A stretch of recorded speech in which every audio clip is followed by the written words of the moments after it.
छत्तीसगढ़ में बदलाव तब हुआ जब माना जा रहा था कि यहां तो बदलाव संभव ही नहीं है, कांग्रेस सत्ता में रहेगी, भूपेश सरकार सत्ता में रहेगी। तो मेरे साथ में चौधरी राकेश सिंह जी हैं। उस समय उन्होंने भी इस भाजपा में डुबकी भी लगाई और अपने कुछ अनुभव लेकर लौटे। चौधरी राकेश सिंह जी क्या कहते हैं आप? हारने पर बदलाव तो समझ में आता है, जैसे आपके यहां बदल गए, हारने के बाद में रणदीप सुरजेवाला विदा हो गए, जितेंद्र सिंह आ गए, कुमारी शैलजा छत्तीसगढ़ से विदा हो गई, सचिन पायलट आ गए, पर यहां तो जीतकर बदल रहे हैं। कितने अचंभित हैं चौधरी राकेश सिंह जी इन बदलावों से? आप किया है भाजपा के बदलाव वाले विषय पर मुझे, तो मैं समझता हूं मैं उसी पे ज्यादा सार गर्भित बोलने की कोशिश करूं।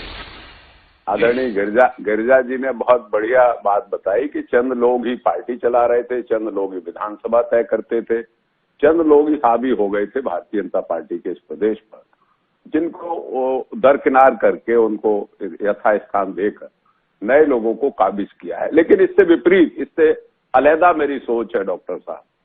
अलहदा सोच ये है कि गुजरात के दो लोग हुए जिन्होंने देश की आजादी में हिस्सेदारी की, आदरणीय मोहनदास करमचंद गांधी और सरदार वल्लभ भाई पटेल, और उससे गुजरात का सर ऊंचा हुआ देश में आजादी को लेकर, और हम लोग ऋणी गुजरात के रहे कि इन लोगों ने देश को आजादी दिलाई।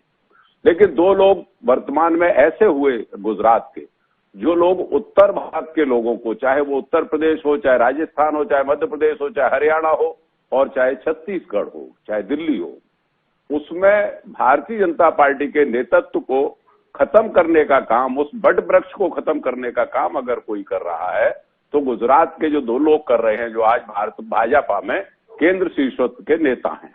मैं ये पूछना चाहता हूं, समझना चाहता हूं कि इतनी बड़ी लीडरशिप को आप खत्म क्यों कर रहे हैं? आप दिल्ली ले गए उनको, बहुत स्वागत था, आप बड़े नेताओं को दिल्ली ले गए, और आपने उनको किस हैसियत से वापस किया? कैलाश विजयवर्गीय को ही लें तो किस हैसियत में मध्य प्रदेश में है? क्या मोहन यादव के कैबिनेट में रहने के लिए, मंत्री बनने के लिए कैलाश विजयवर्गीय यहाँ आए हैं? मैं कई लोगों की तरफ जब निगाह डालता हूं, मध्य प्रदेश में, उत्तर प्रदेश में, राजस्थान में, तो मुझे ये बड़ा भारी षड्यंत्र लगता है। लेकिन मैं उससे परेशान भी क्यों हो जाऊं कि भारतीय जनता पार्टी का अंदरूनी मामला है, चाहे आरएसएस करती हो, चाहे नरेंद्र मोदी करते हो, चाहे अमित शाह करते हो। लेकिन मैं कई बार ये सोचता हूं कि आदरणीय विक्रम वर्मा जी की पत्नी लगातार चुनाव जीत रही है, क्या वो इस लायक नहीं थी कि उनको मंत्री पद में जगह दी जाती? क्या बिश्नोई, हमारे मित्र बिश्नोई जी को जगह नहीं मिल सकती थी?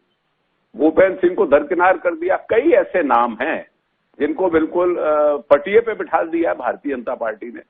मैं समझता हूं ये भविष्य की राजनीति को स्थापित करने का काम नहीं है, ये उस राजनीतिक नेतृत्व को खत्म करने का काम है जो मध्य प्रदेश में भारतीय जनता पार्टी को आगे बढ़ा रहा था और दिल्ली को मजबूती दे रहा था। डॉक्टर साहब, आप ये मानिए कि जब भी दिल्ली में सरकार बनी तो मध्य प्रदेश का विशेष योगदान रहा, इन नेताओं का योगदान रहा जिनको वापस पुनः मूस का भव कर दिया है मध्य प्रदेश में, या जिनके बारे में आदरणीय गिरिजा भाई कह रहे हैं कि एक ही लोग हावी थे।